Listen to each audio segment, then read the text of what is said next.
Alex, Dan Roach from WBZ Sports. All right.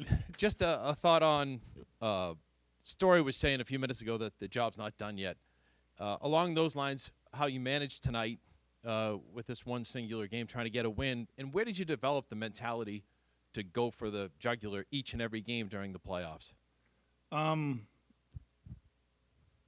think in the playoffs, the cool thing about the playoffs is like you don't have to worry about the next series, the workloads, the back-to-backs.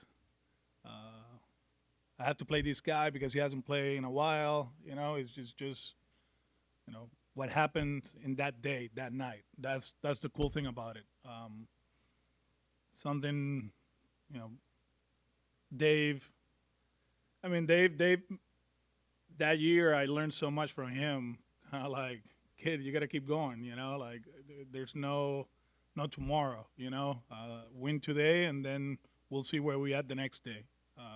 Are you gonna win every game? No, but you have to give yourself a chance every single night. That's the reality of it. And since the first game I managed in 18, that's been the mentality of the group, and it's the mentality for all the other teams. Everybody feels the same way. Sometimes it works, sometimes it doesn't.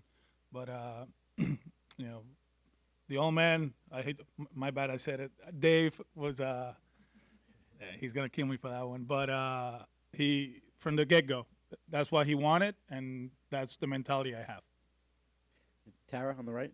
I meant to ask it last night. Sorry to look back, but the near collision with Willier on the defensive play running in front of Zidane. What went wrong, just from your perspective? Is it something you addressed just in case? You know what I mean? Just in case it were to come up again. No. I think these two guys trying to make a play. Obviously, communication has to be better, and they know it. 3 years ago, it was the other way around. We didn't have guys trying to make plays. Now we have guys trying to make plays. So, that's the way I see it. And we got an out. A lot of people in the dugout kind of like, oh, I'm like, wait, we got an out. Let's go, move on. But they know. It's kind of like communication between Jaren and Rafaela in Baltimore, and then it happened again. I forgot where it was, in Sacramento, right? They know what they have to do. They're big leaguers. They understand sometimes, like mistakes like that. What I'm going to tell them, hey, communicate better. Yeah, they know it. Oh, yeah, that part, yeah. Far right over there, Ian.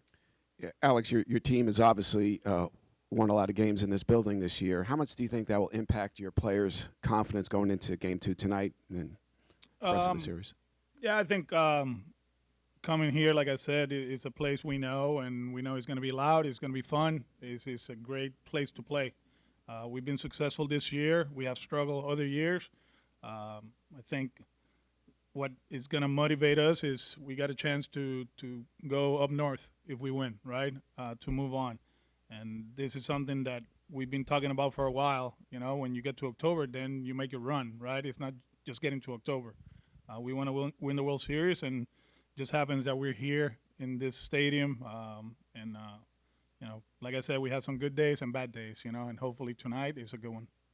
Pete, down the middle. Alex, you were talking about the influences on you your first year here. How much did Tony La Russa have to do with things like that and kind of guide Tony was you? good. Tony will leave me like a letter or notes every 2 weeks to go over, his thoughts, about the team, about how we were doing things, and that was really good for me. I still remember at the Palace that off day in the ALDS when I interviewed with the Red Sox. One of the questions was like, "Are you willing to have a mentor with the organization?" And like a mentor, like I knew like Tony or Leland, and they're like, "Yeah." I'm like, "I have no problem. I want him to manage. You could put somebody, whoever. It didn't matter." That was kind of like, yeah, of course. But having Tony around meant a lot, not only for me but for the rest of the coaches, especially Ramon. They had a great relationship. And that really helped us.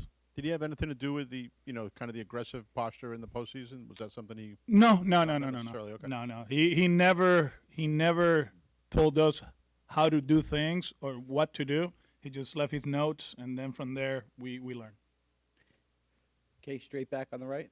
Alex, in Brian's career so far, every year has been, more innings than the last and, lowering the ERA. Every year he's taken another step. Tonight, first postseason start. Why do you believe that he's ready for this moment? Yeah, I just answered that one in Spanish. That's good.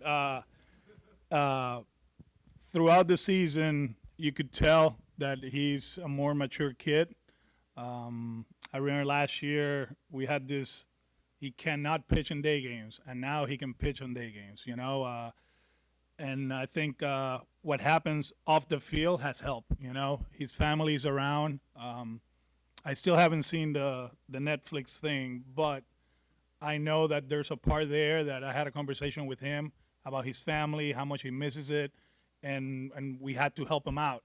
This year they've been around the whole time, and that has helped him. It's very hard to be, from the Dominican Republic and being pitching at this level and not having your support system.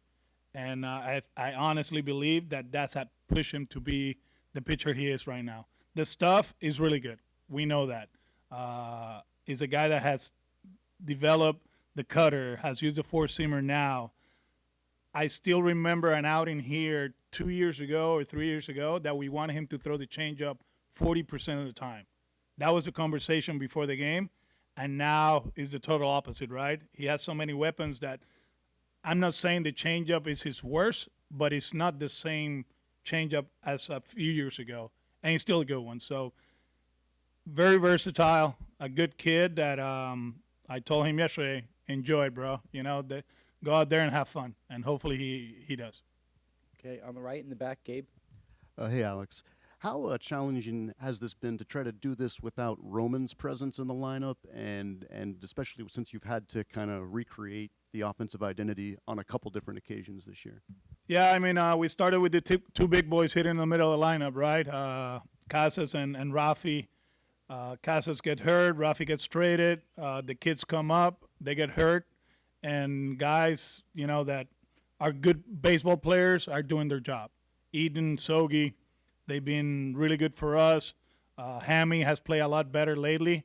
It's one of those that, and in the playoffs, home runs matter. Like it's very hard to get 3 hits in a row, but this is who we are. This is our offense. We have to grind at bats. We have to take our walks. We have to run the bases well. We have to be on point offensively because we don't have the power other teams have. And yesterday was a good day for us. We have to do it again tonight.